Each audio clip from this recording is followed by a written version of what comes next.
Select one.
Screen capture.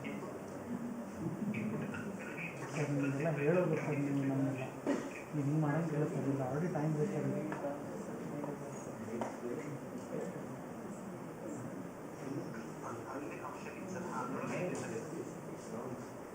ನೀವು ಹೇಳ್ಬೇಕು sir ಇದೆಲ್ಲ.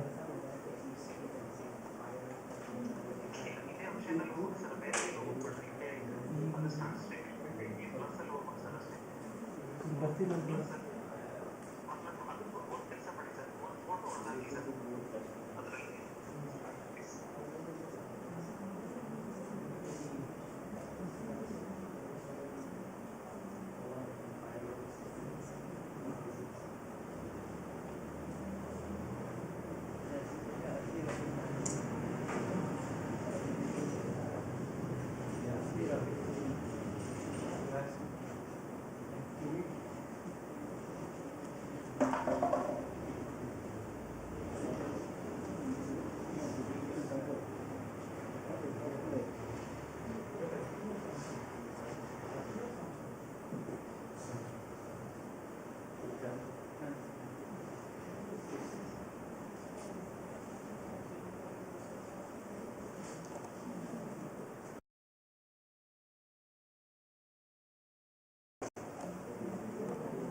ಸರ್ ಯೂಟ್ಯೂಬಲ್ಲಿ ಬರ್ತೀರಾ ನೋಡಿ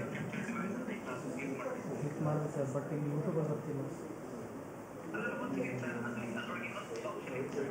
ಮತ್ತು ಇನ್ನು ಹೇಳಬೇಕಲ್ಲ ನಾನು ಹಾಂ ಮಾಡಿದ್ದೇನೆ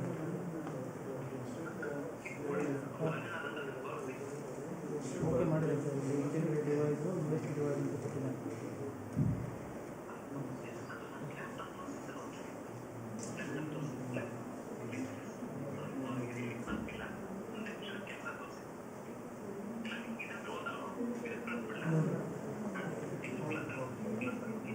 ಸರ್ ಇಲ್ಲಿ ಪ್ಲಸ್ಸಲ್ಲಿ ವರ್ಕ್ ಇದೆ ಬಂದಿದೆ ಹಾಂ ಹಾಂ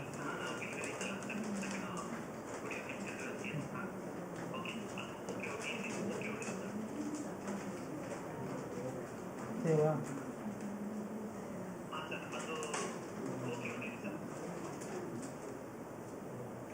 ಇಲ್ಲಿ ನಾನು ಡಿವೈಸ್ ಚೇಂಜ್ ಮಾಡಿದೆ ಯೂಸ್ ಅಂತ ಕೊಟ್ಟೆ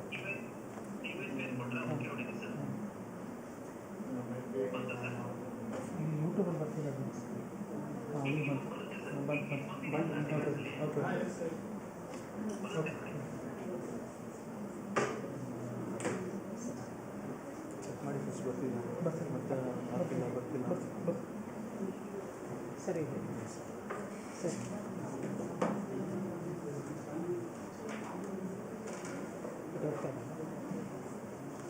Okay. Is the connection now working? Is audio okay? Yes.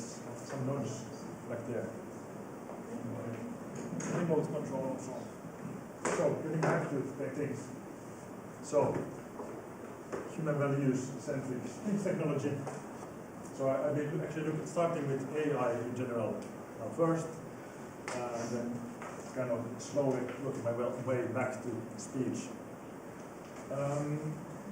But the way I see it, and I also have heard others present it, is that the kind of arrival of AI has moved in three, or the current way of approaching AI has come in three stages, or is going in three stages.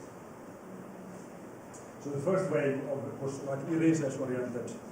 Researchers or engineers basically investigating what can AI do, and then the second wave, where we are currently, would be the business-to-business applications. So within one company, let's say AI analysis of some documents to get answers for the business that they are developing, or some other business policies.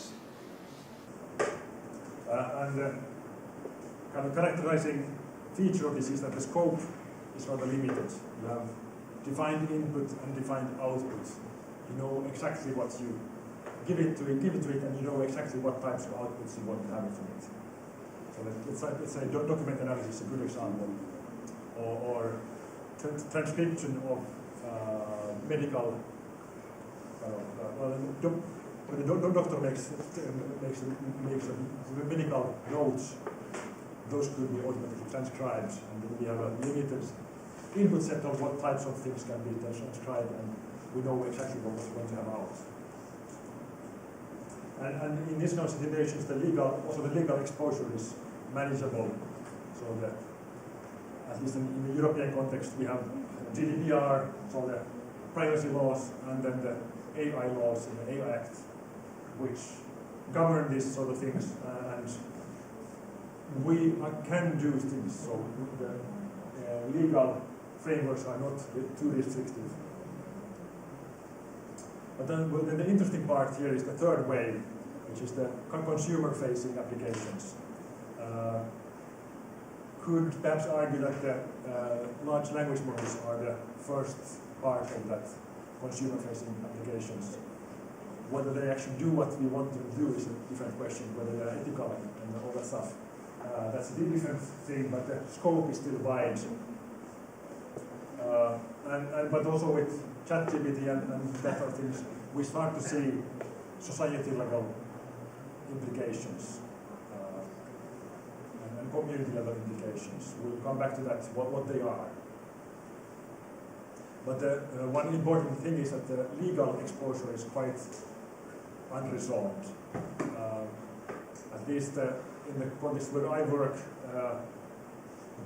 together with the city of Espoo in Finland, they are very reluctant, or they say, not just reluctant, they just say no. We cannot have AI in government services because of trust issues, because of the legal exposure. And that is something we kind of need to address to go forward.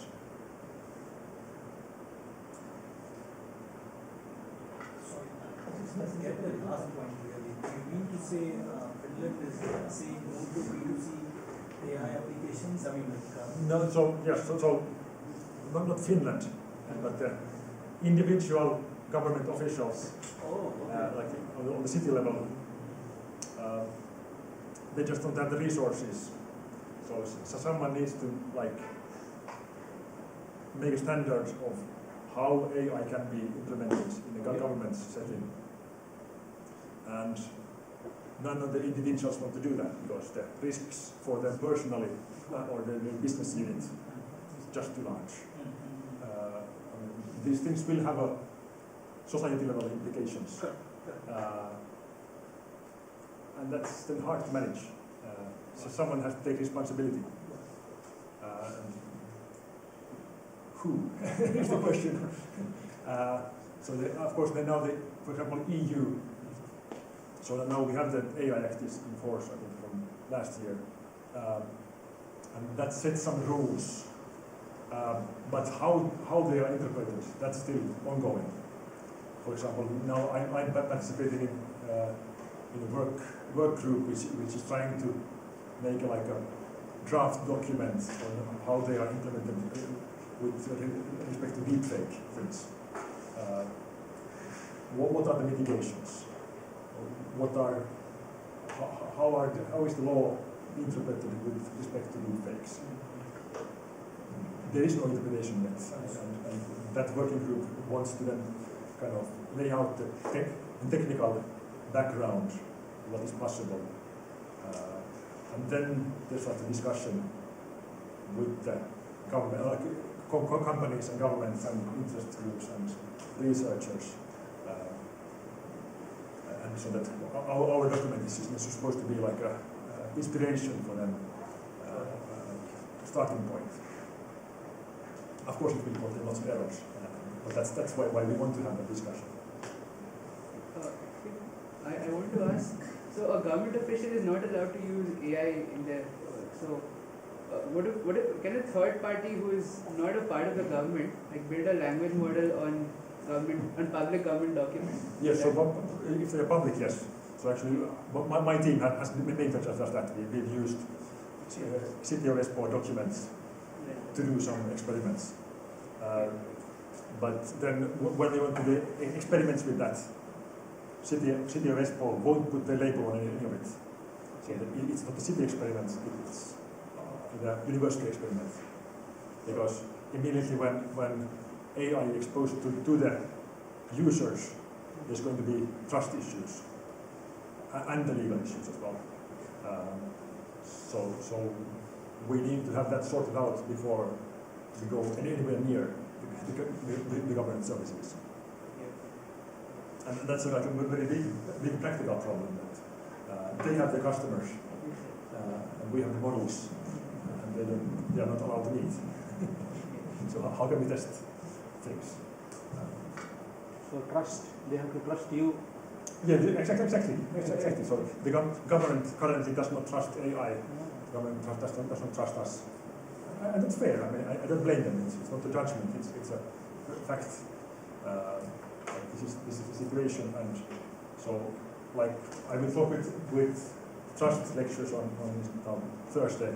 Communication is essential. We need to communicate accurately what capabilities we have and what are the risks and benefits, of course, as well.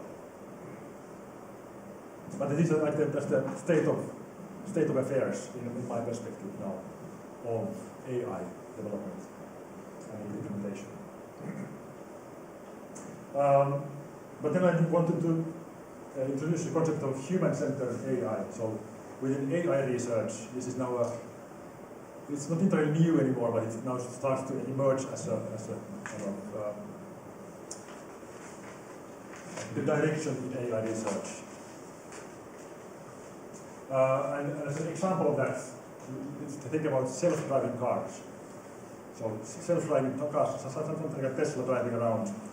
They have been driving around in California already for like 5 years at least. Of course, the big market, or one of the big marketing ideas of that is that you don't need a driver anymore. So we are freed from that effort.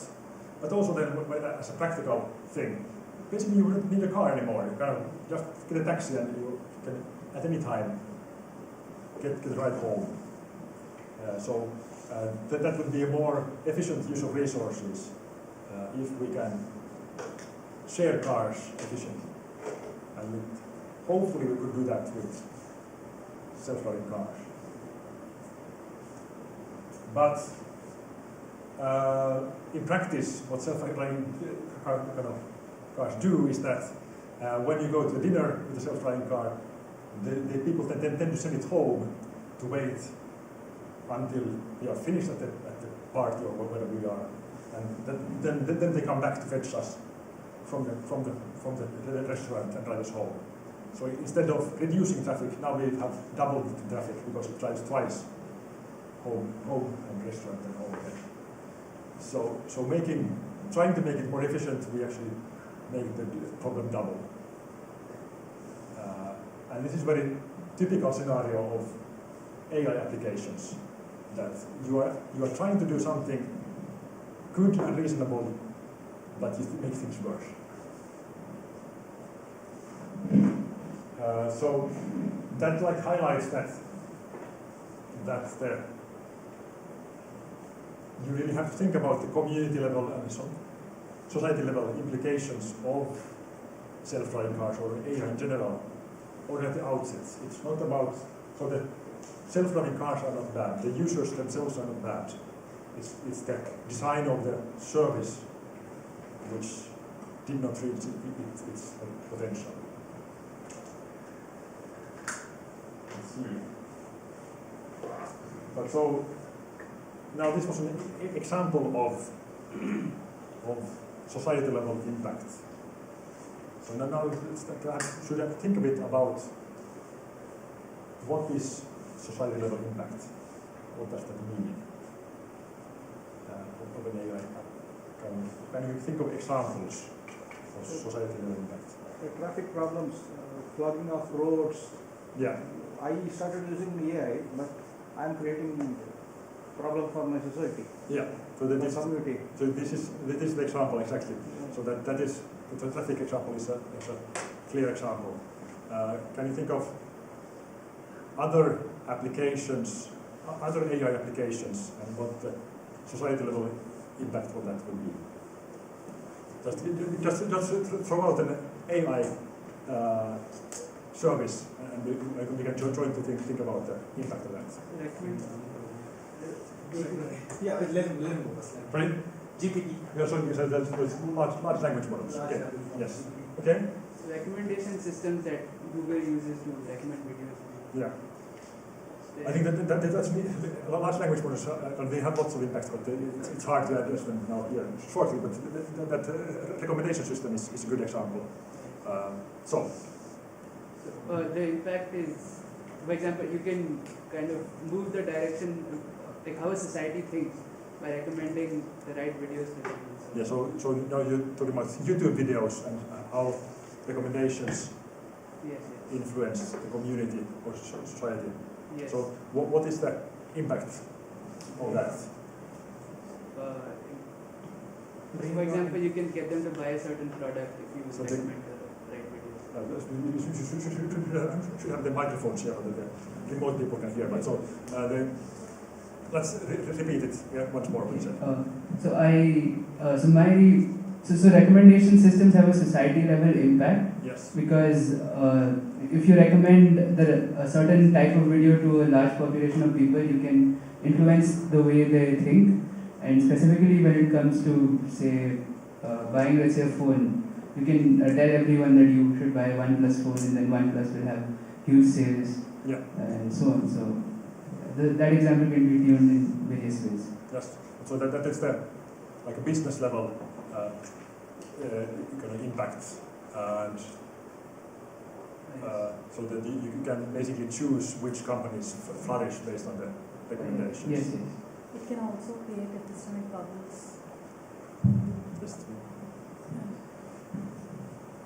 Basically, there are those bubbles where, suppose if two of us are into epistemic bubbles, I will not know the information that she knows.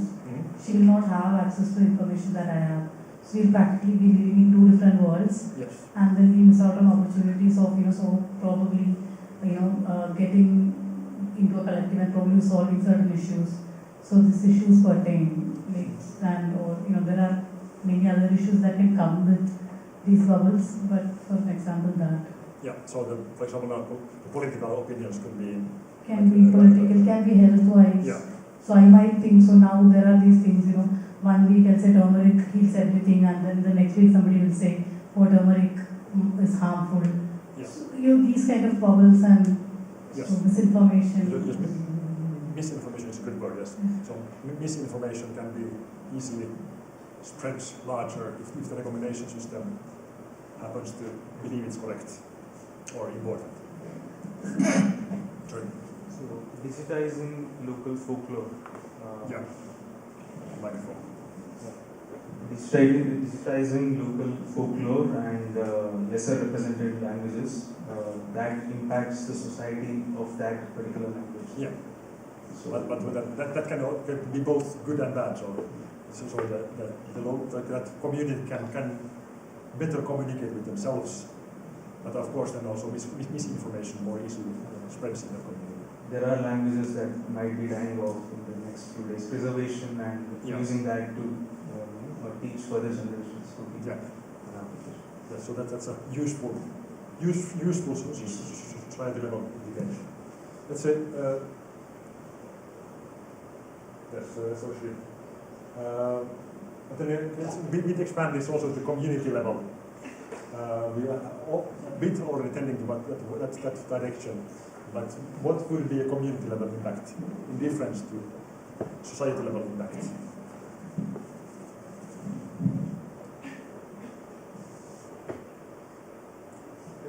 Main problem authentication and the trust among the people is also very important at community level. Can you repeat the microphone, Joey? So also I hear. At community level. Yeah. At community level, any AI application will create a lot of issues related to trust, whether it is trustworthy or not. Yeah. So that should be made clear. So definitely it will have impact on community level, specific community level. Yeah. So can we have a specific example of? Here's an example, perhaps. What is the impact of that or consequences? Yeah, I just want to give an example. Like nowadays, we can take a sample of any person's voice and we can mimic it.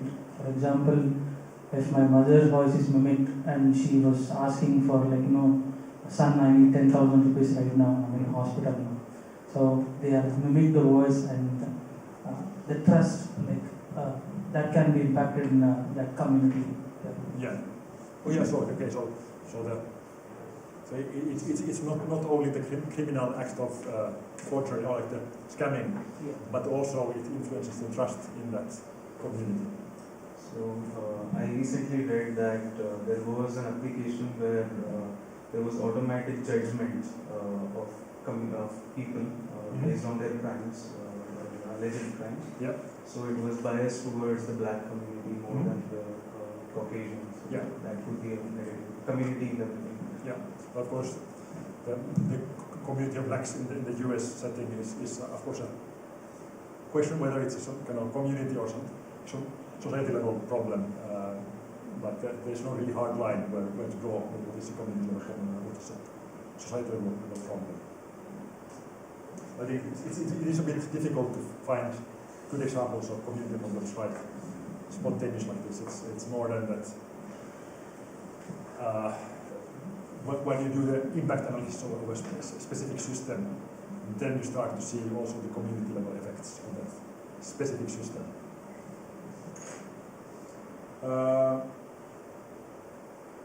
Yes, so perhaps I will come back to the community level things.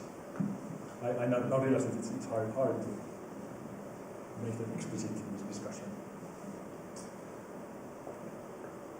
Yes, so human-centered AI, so it's basically defined as the development of artificial intelligence or AI technologies that prioritize human needs, values, and capabilities.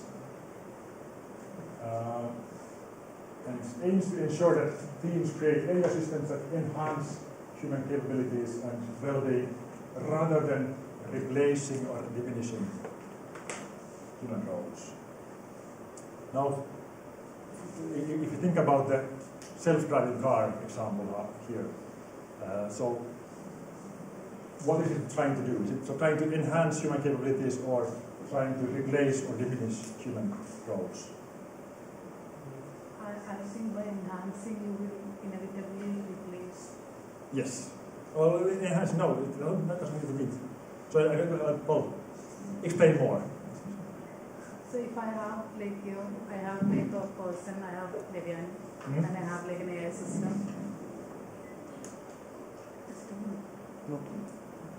So if I have like a choice between like a person who has a person capabilities and then an AI system with I don't know more fun, like it is faster, more efficient, more energy efficient, and more probably cheaper to afford also. Probably I will inevitably go for the more efficient, cheaper version than the person. So when we say probably the objective of building the system is not replacing human roles, but it will inevitably end up in replacing the people. Yeah, so in many cases, yeah, it can end up. But the question is, do we want that? That's what, I don't think it's a question of do we want that, but most of these, especially social robots like a driver or a teacher or a surgeon, most of these roles that are that can easily be replaceable actually, and it is being replaced. Yeah. So if if I own, if I am running if I have a business of I don't know what business, if I have a school or if I have a cab company, then I would probably prefer machines which probably need maintenance works once in 5 years, rather than people whom I have to pay every month with TAD, insurance, all that. Yeah. So I think it's not. I don't think it's about do we need that, but it will get there. I don't think we can unless. Yeah. So it's also about choices. So it's not a yes and no choice. It is not about what a desired outcome, but rather an inevitable. Yeah, but what I mean is that it's not a kind of there are so going forward is inevitable. That's right. Yes. But what kind of future? There are many options where the future could be, and we have so perhaps we don't land in an optimal future. But we probably don't want to end up in the bad place either. So somewhere in the middle is the place where I would like to be. That's what so if when we think about okay, let's build machines that will this one of these major arguments about self-driving cars is that it will reduce that labor of driving. Yeah.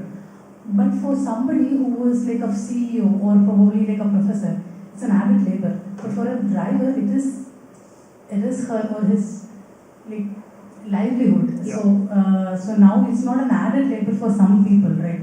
It is the labor for some people. Yeah.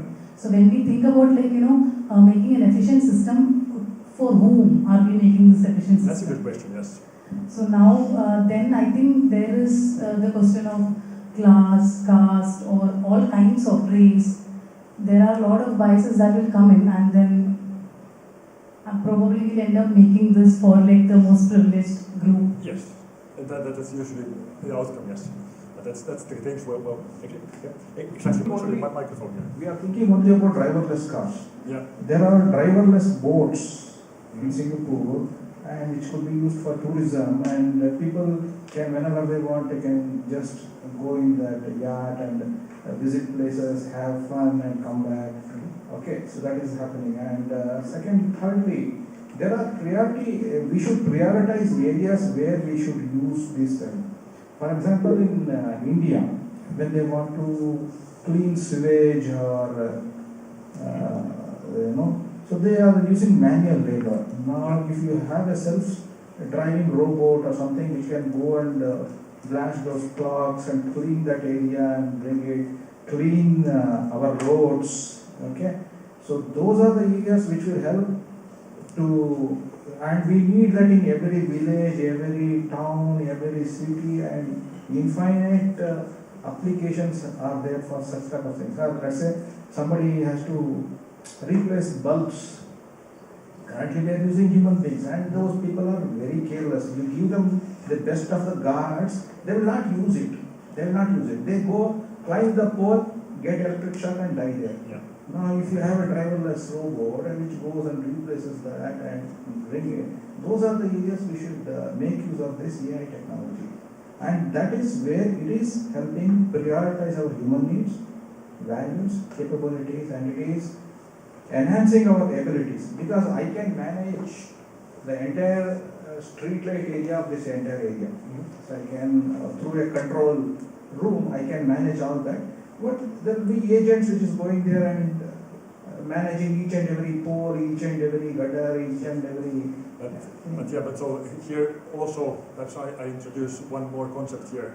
So usually in the projects where I work, to quite many problems, AI is not the right solution. So we need to tailor it. Yes, something what we have done is good, but now we should see where we can use it, which are the areas which are prioritized. But I can say that about any job. Like I can say that about a professor, a teacher. Wherever there are people, wherever human beings are doing that, there is a human error. Yes. So that, people who are changing the bulb or cleaning the gutter, they have errors.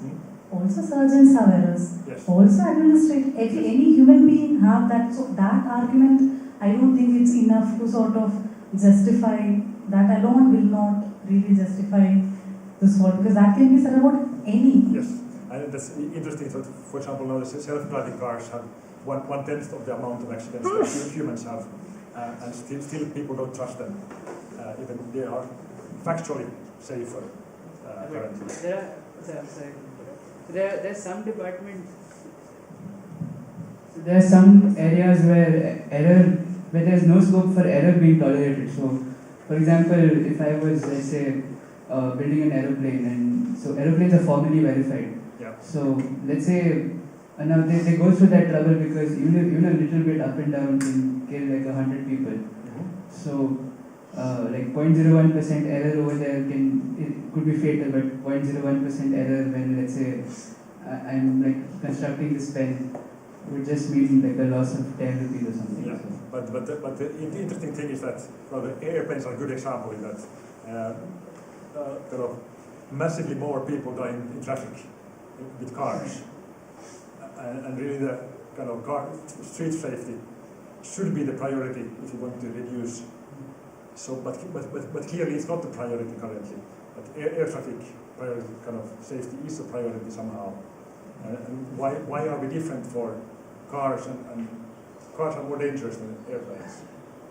Yeah, but I guess the error is not propagated. Like error in constructing a car. Let's say if we're going towards constructing car.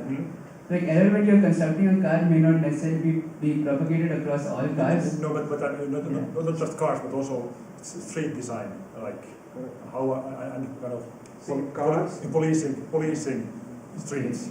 There may be some amount of malleability, as in you can put traffic controllers at different places, and like even if you get a design bad when you're constructing a street, you can probably put barricades or something. Don't go here. But what I'm driving at is that I think that perception of like trust is different Yes. in these high consequence things where many people are involved in a single error, even if on average it's less bad, but somehow we humans feel more bad about cases where lots of people die at one go than millions dying in the streets every day. Yeah, that's also, there is some bias in that area. Yes. I also think it's possible to escape a car crash, but I don't think you can escape a Yes, plane crash. but that just so that local said that kind of you can get car crashes where you are only mildly hurt or not hurt at all, but still like the statistics is that more people get killed in cars than or per mile, so per transported meter or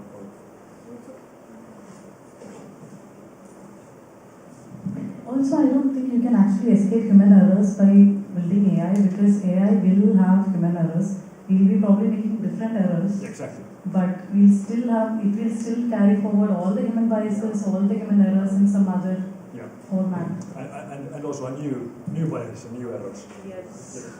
But I still wanting to go back to the light bulb example. So I don't think the AI is the right solution for that. Kind of very stick with the grabber at the end. Costs like $100 and or $100 euros, and you can change the lamps with very cheap things. No, not And only it- and replacing the bulb. See, sometimes that the overhead lines, they cut. Yeah, but I think there are like cheap solutions to that problem, and when we have cheap solutions, we should do the cheap solutions rather than the expensive AI. No, AI should create a cheap solution. That's why we are going for AI. AI All right. should not create expensive solution. Yeah. So then it was rocket technology, which was inaccessible to people. Yes. So since now AI is accessible to people, everybody is going Mhm. go behind it. My kind of take on this human-centric AI, human-centered or human-centric, and I never remember if it's human-centric or human-centered. I mix them up. But so I like to think of it as kind of focusing on users, communities, and society explicitly, so that you really think through what are the effects of a service of each group. Like a focused studies on all levels. It's a good starting point for human-centered AI. And there was actually a video that I wanted to show here. Does it work right away if I just press on click on that?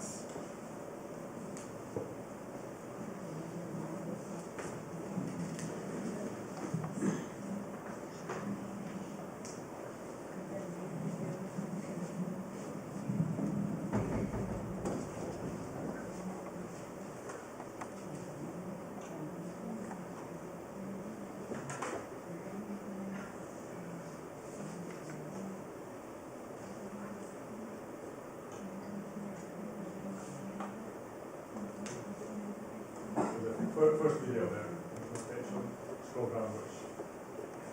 Okay.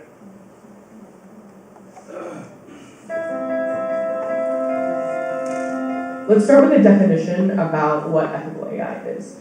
What ethical AI does is it seeks to promote fairness, minimize harm, and align AI with human values and well-being.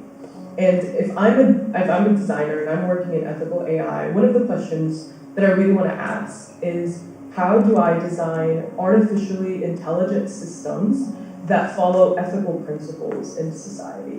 When we think about the practice of building AI systems, ethical AI is that practice that follows ethical and moral standards in society. But it is dynamic, right? As AI changes, ethical AI must change to keep momentum and to keep pace with the advent of AI technology.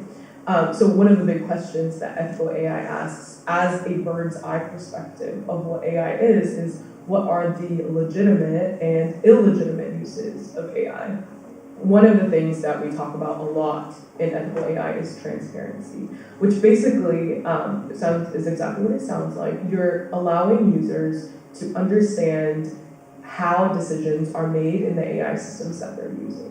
So this really what it does is it builds trust with the user, and it builds that relationship where it enables the user to really assess how the system behavior has a behavior for bias and fairness, and it really allows them to see, like what's going on in the background when they're using these AI systems.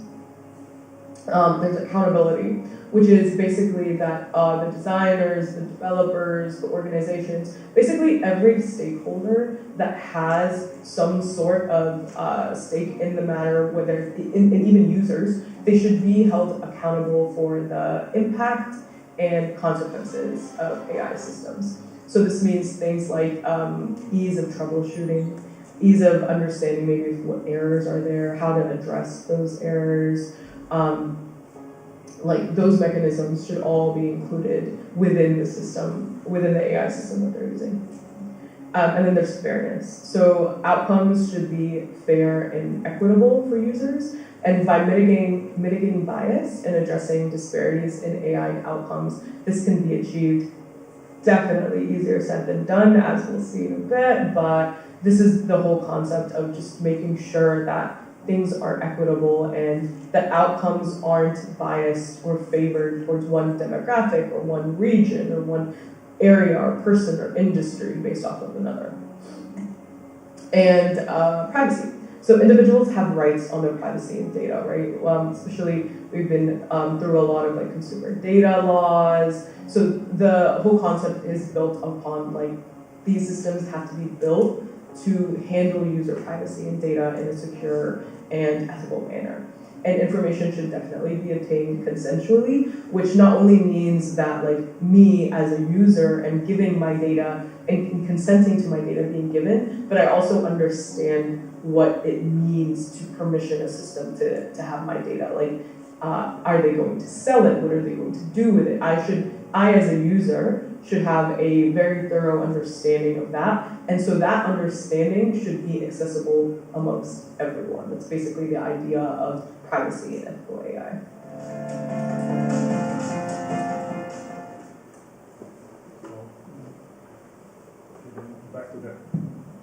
Back to the slides.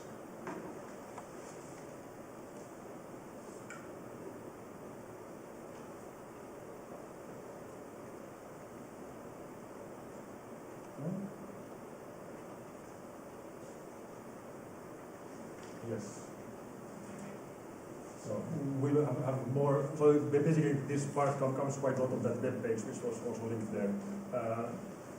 But so we have a few more videos on the page there to look at. But so the traditional AI versus the human-centered AI. So the focus on the traditional AI is the efficiency and accuracy, and quite often it replaces humans. Now, for example, it's self-driving cars replace the drivers with the computer. Whereas human-centered AI is more focused on human needs and values. And more often it's about augmenting. So, for example, in self-driving car, making driving easier, making it nicer, more comfortable, not only comfortable, but just more pleasurable. Sometimes that can be that it will be complete self-driving. Sometimes it could be that it mean that it's just more fun. That's also could be a solution. But then, of course, also this ethically aligned things can be part of it. Now, I tried to create AI pictures here to reflect those two approaches. And the standard factory is the kind of old-fashioned way of using AI. And we need that. I'm not saying that we shouldn't do that. But this is where we don't want to replace. So kind of replacing factory work. We have to ask ourselves, is that something we want to do? Is that valuable work? Or is that a valuable way of living the factory work? I'm not to judge that. It's our joint society level question of what kind of work is valuable for humans. But then they're kind of helping like a home assistant as a robot is much more aligned with the ethical approach, or the human-centered AI approach. Here, so in education, for example, now, in a teaching setting, automatic grading could be one thing which we could do here if one would like to do that. I could generate content automatically. Here I have generated pictures automatically. And more efficient teaching, yes, I saved lots of time in making these slides by using automatically generated pictures. But then human-centric AI would be adapting to the individual user. So now adjusting the level of teaching or like the perspective to each student. Now for example, we have engineers here and we have philosophers here. Perhaps I should talk differently to these two groups. But on the other hand, right in this setting now, the discussion that I hope to give is actually the important part. So I actually want to have the cross-fertilization of the different viewpoints. But so the aim is then to improve learning experience. So not just improve learning, but the experience, so that you feel good when we are learning things. I think automatic grading, yeah, that's benefits mostly for the teacher, and quite often it's actually detrimental to the learning experience because the exercises are more structured when you use automatic grading. Healthcare, another example.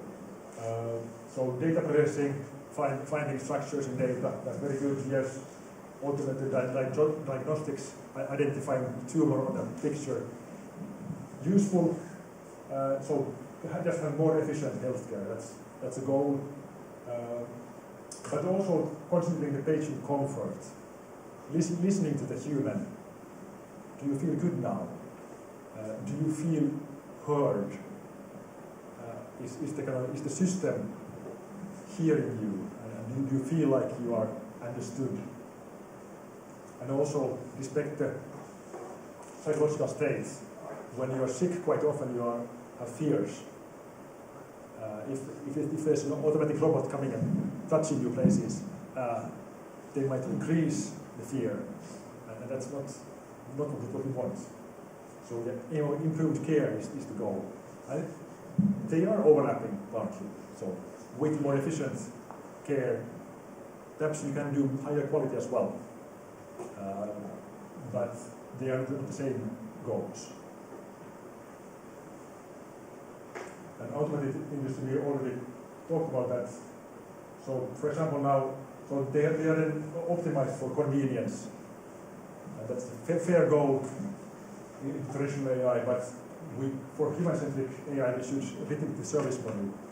So rather than owning your own self-driving car, we should focus on taxi services, such that the cars can optimize the transports. For example, now I know that in Finland there are some transport companies, so not human transport, but kind of transporting goods, where they try to optimize it such that clients from the same area are picked up after each other, such that we can optimize the overall kind of efficiency of that. That's good use of AI because it kind of optimizes efficiency, even if it's now in the traditional category. Or adapt to driving style, that's also good. So just improve the experience of all the transport. All right, discussion part. When do we have the tea? 4 o'clock. Sorry? Sorry, 3 o'clock. 3 o'clock, okay. So let's see what we have here. So yes, let's take still a short discussion about this thing. So let's have a 5-minute discussion in smaller groups. Pick one AI application. So, and I recommend to choose a specific system, like Now, for example, now we mentioned the YouTube recommendation system. That's a specific provider, a specific functionality. But now we already mentioned that. So don't all take YouTube recommendations as the example. But try to be very specific, and then we can think about what is the design focus. Is it trying to optimize efficiency, or the experience, or care, or something else? Let's make now a bit larger groups, like four or five people. So, for example, here the two first ones, and then back there will be one group. And here I think we have probably 3 groups, more or less. And 5 minutes, choose one application and identify the design focus of that application. And in the breakout room, hopefully we have breakout room now for the remote.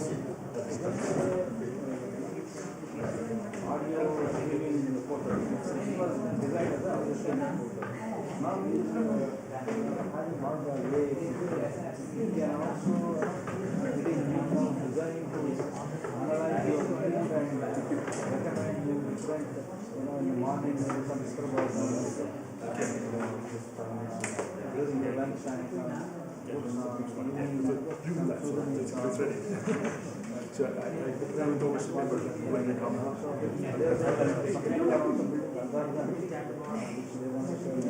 You can see your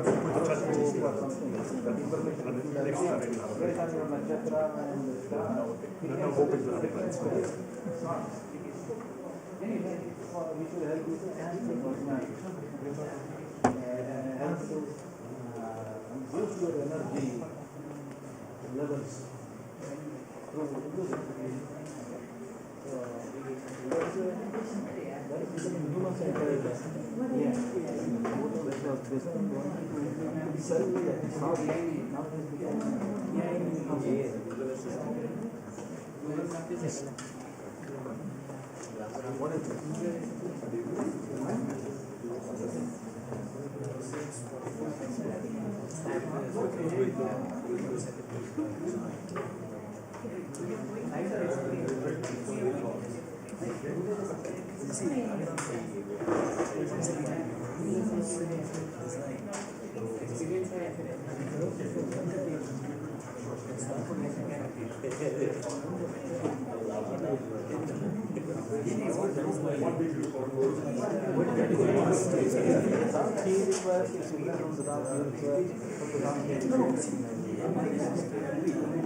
But if we just pick something that's very familiar, there's nothing like that. See, we have to say what is the design focus. So if we something that we are all familiar with, we can think about it in our Facebook definition is just like in the small.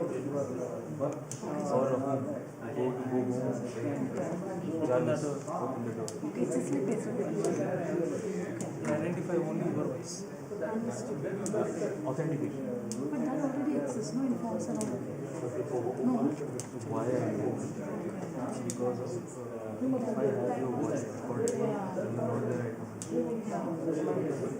I'm saying you're feeling irritated. If I have to work Care or enjoyment or quality of life. it is trying to become your proof. Yeah. Not only advertisement, that's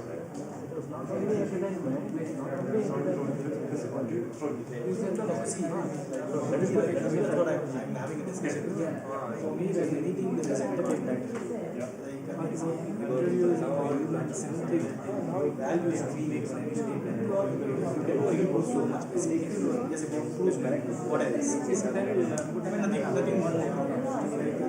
See, I mean, okay, I'm taking wrong. Netflix is recommending a movie to me, and if you select 20 different titles, I do not know what else was there.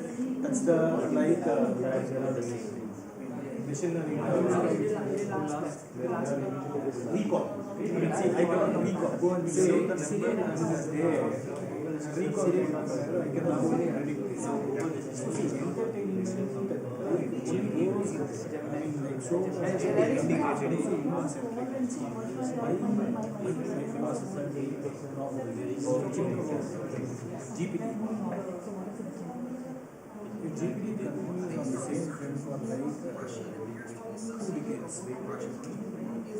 Anybody will forget that. They have been watching.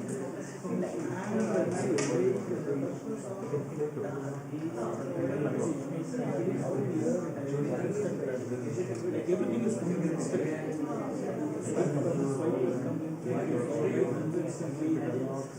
your questions, answers,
So actually, you want to know how you can. So you know Facebook and all these apps eavesdrop on a conversation. Let's talk about the break. I start the break now. All right. I like the discussions here, but we are supposed to also have a tea break. Let's go and have a tea. We have more. Yeah, but I also want the tea now.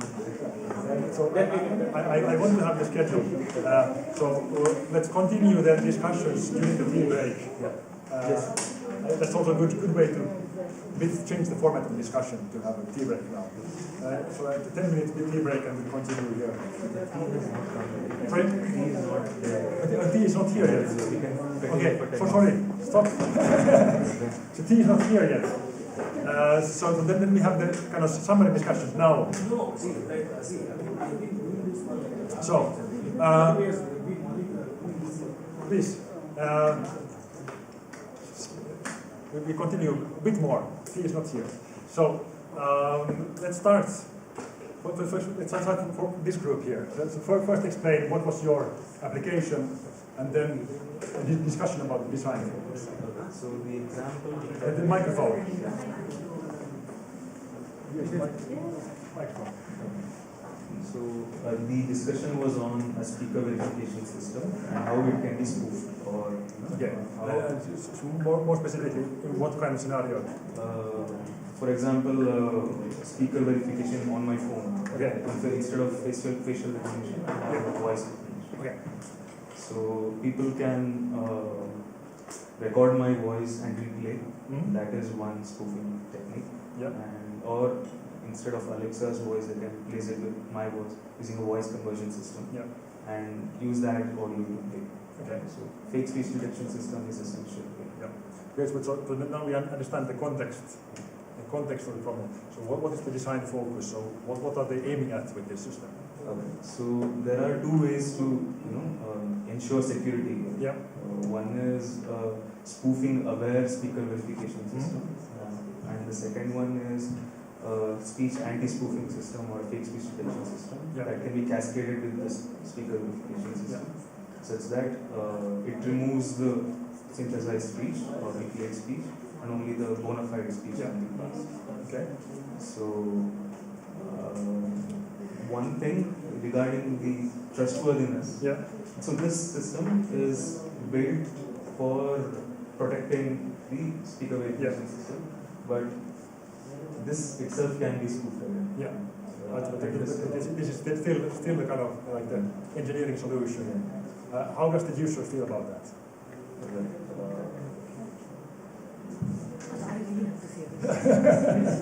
Also, I think it's going to be like a very unethical way of the training data.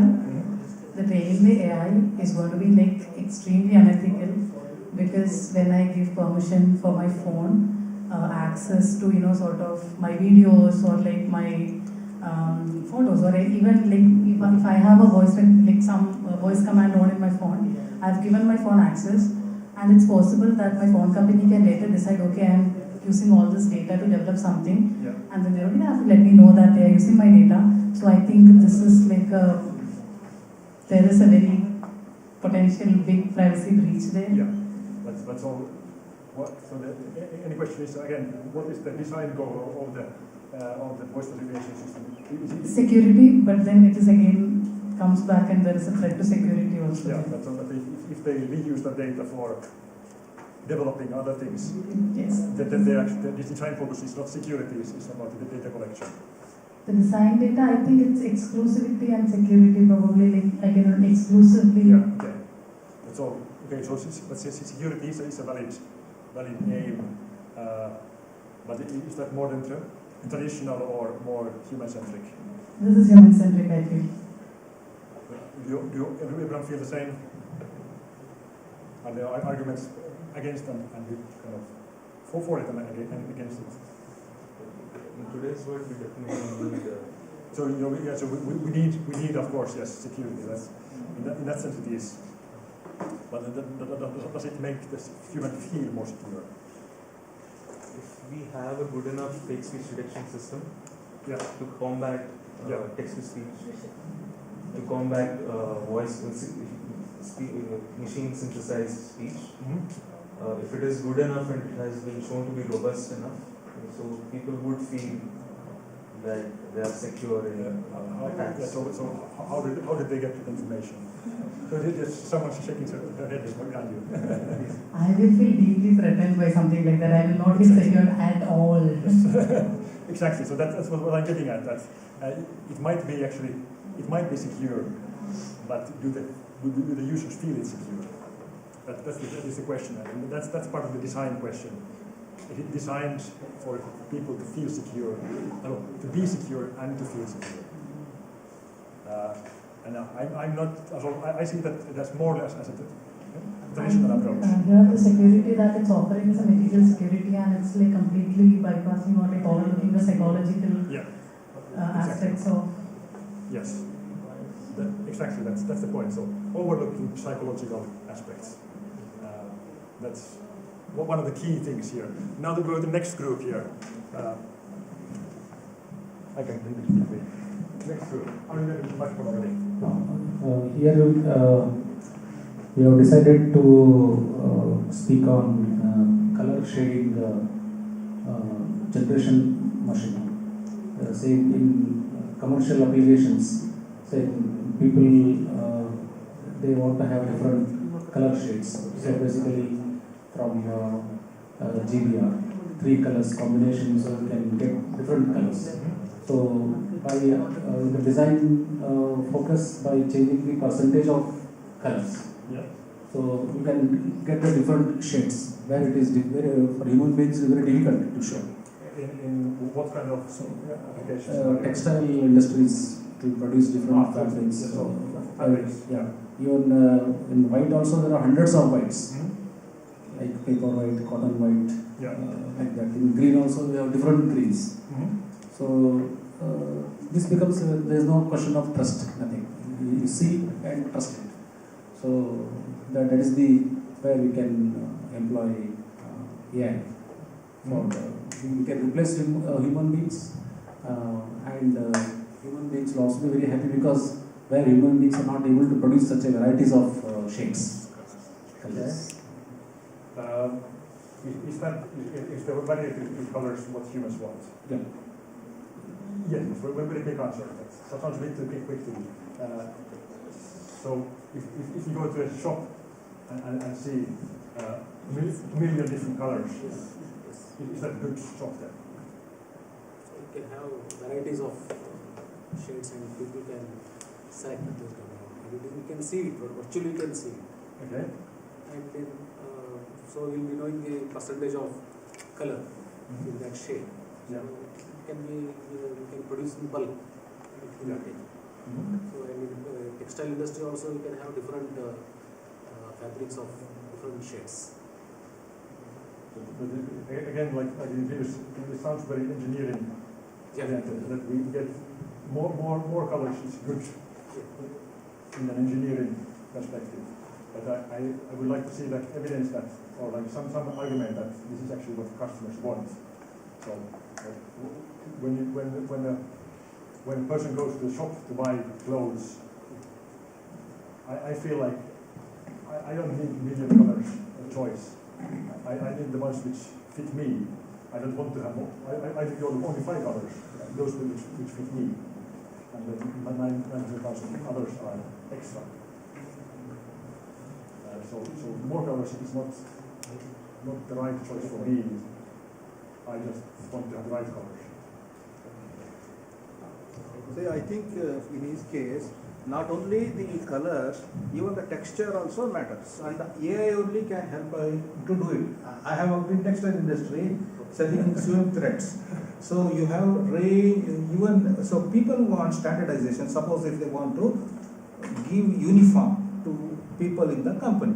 If you are giving blue shirt, everybody is blue varies. Yes. Everybody is khaki color varies. Yes. They don't want that. They want it to be uniform color, uniform shade. Yeah. To produce that, it's a very big challenge. Yes. Because manually they try to tinker with those dyes and it definitely changes. Only AI can ensure that is done. And it is not just today we have, see, she is keeping a bindi on her forehead. So they manufacture that. Maintaining a standard color is a very difficult thing. They do adulteration. Yes. AI can help in finding out the adulteration. Yes. So that is a human-centered AI. That's all. Yes. So that is where it has to be adapted. They can also misuse using that AI, trying to make a duplicate color like that, but then their texture and their composition will vary, it will be harmful. Yes. Again, AI only can find out immediately whether it is harmful or harmless. Yes. Okay. We need to get more opinions on board here. So my opinion is that so that getting more colors is just useful and important, and that it's a step in the process. But for the customer-facing application, you need to think about what the individual wants, and more is not always better. Having the right one is important. So it's a yes and. We need this, your system, and the new one. Let's go to the next group. And if I could give everyone a chance to talk. Our topic is AI in healthcare. Diagnostic cancer patients in the early stage, so that I'm starting the treatment in the early stage itself to increase the survival rate. By giving the statistics of the survival rate for the early detection, we are boosting their confidence. Like, okay, there is a more chances of survival when you go for early detection, and AI will help them to find early detection than going through the normal process. Our focus is on healthcare. Yeah. Okay. And so. Thinking about then, let's say your grandmother goes to a doctor, has this kind of analysis on her. How does she feel about it? Chatter a lot. So here using AI, we can give a confidence like after early detection. When you go in a traditional way, suddenly they don't diagnose. They start the procedure like multiple procedure testing, and those testing takes a lot of time to find the results and all. But if you use an AI and they could make a prediction whether the person is affected or not in a day or a week, then they can start immediately her to understanding a traditional language. So there we can use speech-to-speech translation to make her understand in her way, or that's what we can do. Yeah. Okay. So is that speech translation then? So translating the technical jargon to grandmother jargon, is that part of the design that you're working on? Yeah. No, that yeah, it's right. So I mean, that is kind of the question. So is the end user really involved in the whole design project? So what type of support do they want? Of course, your work is important in kind of identifying that disease. It's needed to build any product, but you have to then, before you give them a product, you need to involve the end user in design. But the question is, what is then the, how will we involve that? That's then a bigger question. I hope we can discuss it more later. And then what was the next group here? That's one. So the AI applications that we chose are Google Assistant and Siri. The AI applications that we chose are Google Assistant and Siri. So Google Assistant is able to, in real time, change its response based on the prompt that you give to it. So for example, if you say call mommy, it will automatically use the phone application. But if you say call another name, just call Aryan, it will ask you which application you want to call that person with. So you could probably consider this human-centric design because it's able to change its response based on how you are asking it. And another thing is whatever you ask Google Assistant, like in some way it is kind of like reflected across the other products. So for example, sir was saying, sir gets recommendations about where to travel and what kind of ads based on what he says what he talks to Google Assistant about. So I mean that may not so that probably could be considered human-centric AI because kind of factoring in the inputs from the human being. And another thing is the same kind of maybe, but of course this kind of still goes into recommendation systems again, but Facebook kind of shows you ads based on how you interact with posts and so on. And so the human-centric, a conclusion that we kind of came up with was that building human-centric systems kind of raises an important question whether you might be infringing like the rights of privacy of the users who are actually using their systems. So part of our discussion was on that. For example, someone over here said that they get mails every 6 months about where they traveled and so on. Even though Google may be using it as a form of human-centric AI to improve their systems, but like the extent to which they're tracking us, it may not necessarily be ethical. These were the primary applications that we looked into. Yeah. And what is the business model of Google? So where do they get the money? They get it from advertisers. So advertisers. Yes. What data does the advertiser use?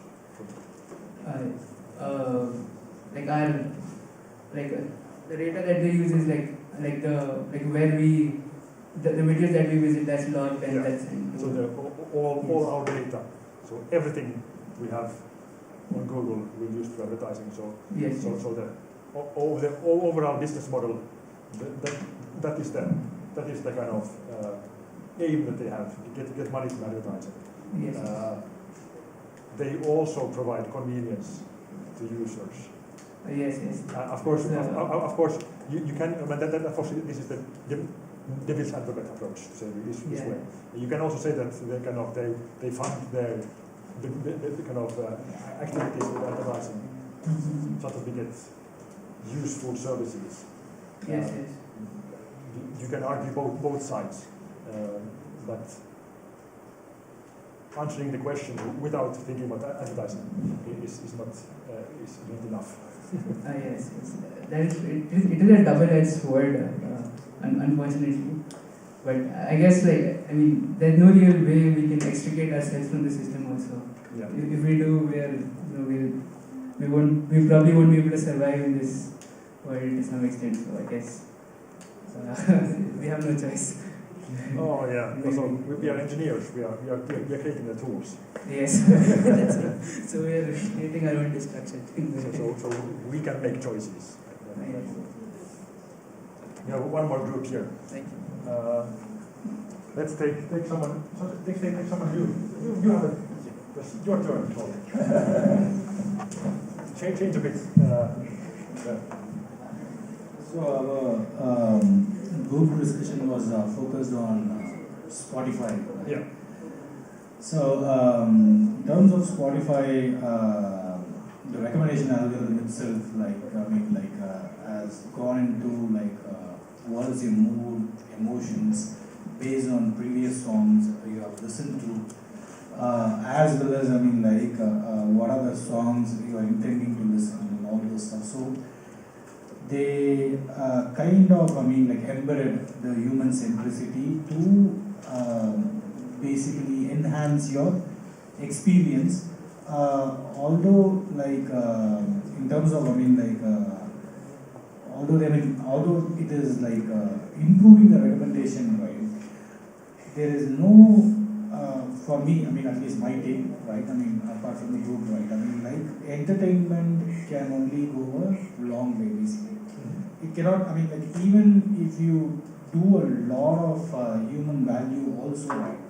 Whatever value design you do in terms of entertainment, it can only optimize your experience and make them to come back to the website or your app over and over again.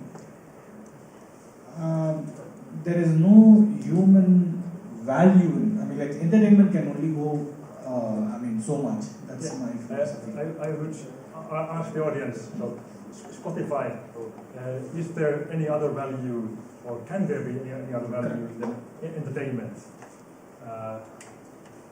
From a societal level picture. Take any entertainment industry, Netflix, Spotify. Yes. That's all. Can there be any other value than entertainment? Podcasts need not be entertainment. Yeah, okay. Podcasts can be more than entertainment, yes? In what way? Get knowledge from them. So education? Yes. Okay, good. So education at least is one. And that also applies to Netflix. There can be very, very good documentaries on Netflix. Yeah, and also ensure that harmful content is not. Yeah, harmful content filtering, that has. They have that societal. So that is a societal level thing. It's a very sensitive area of what can be. Violence, hatredness. Yeah. But censorship is generally a difficult topic. So of course some boundaries are needed, but then there has to be very transparent policies on how they are applied. This video we saw was from Netflix. I think they have a pretty good approach to that. But anyway, so going back to, let's say, music. Is there any more value to music? Can also be distraction. Sorry? It can also be distraction. Distraction, yeah, okay. Conditioning. So the distraction could be like a background music to concentrate while you work. Or or generally like a big scale distraction to society, Oh yeah, so you mean that it kind of hides problems, or? In certain ways influencing, in US there are these, some of these pop stars, their opinions matters, they are, this has become like a culture of influencers. Yeah. So now music as while being a form of art, it is also like a tool to influence, to sort of, you have followers and then you can sort of influence the sensibilities of an entire group or community. Yeah, that's true. So that can work in both good and bad ways. Yes. But what I wanted to actually point that I was trying to focus on is a cultural value. So I believe that culture has a value beyond entertainment. Let's say a local culture. Spotify could boost pride of your own culture.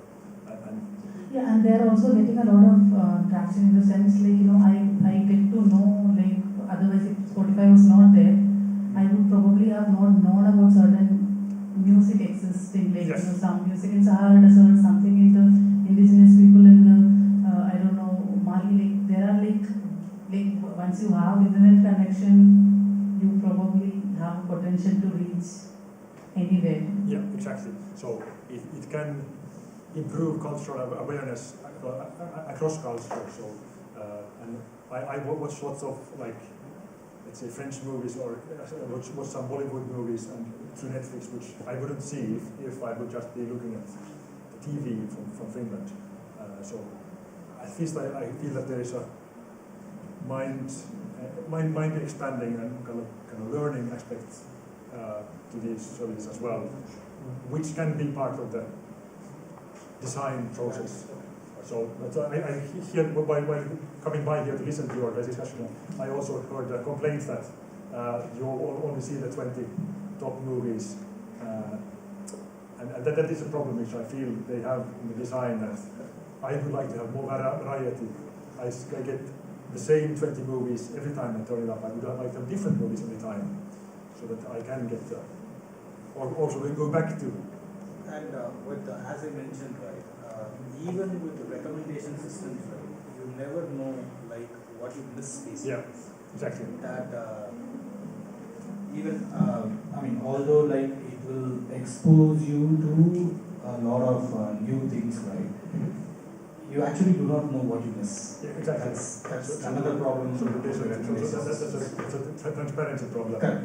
So we don't know how it chooses it. Exactly. And we don't know why we get some recommendations sometimes and some others at some other points. And I mean, whatever topics we are discussing with respect to explainable AI is applicable to explainable recommendation systems. Yes, so that's this Spotify or Netflix is actually a quite good kind of platform to discuss this, because there are actually wider implications which are not visible. Yes. If one of the online participants. Okay, online participant, yes, good. They can hear you. Sorry? They can hear you. Yes. Just Okay, so I should turn off. No, from here. They can hear you. You can tell them to, tell them, because they can hear you. Yeah, so what's the best way to say to the online participants? If they can contribute, they can. Okay, yeah, sorry. Yeah, so if the online participants have questions, they can also now unmute themselves and kind of make the question or other contributions. Of course, chat is also possible.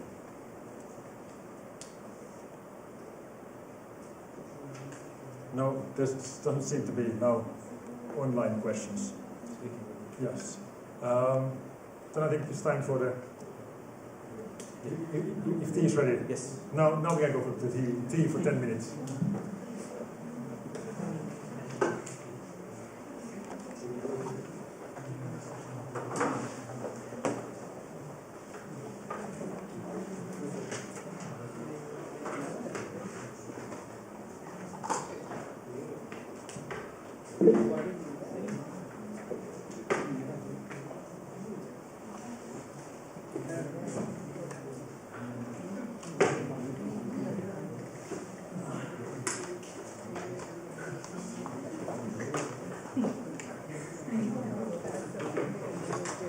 Sir मुझे आप मान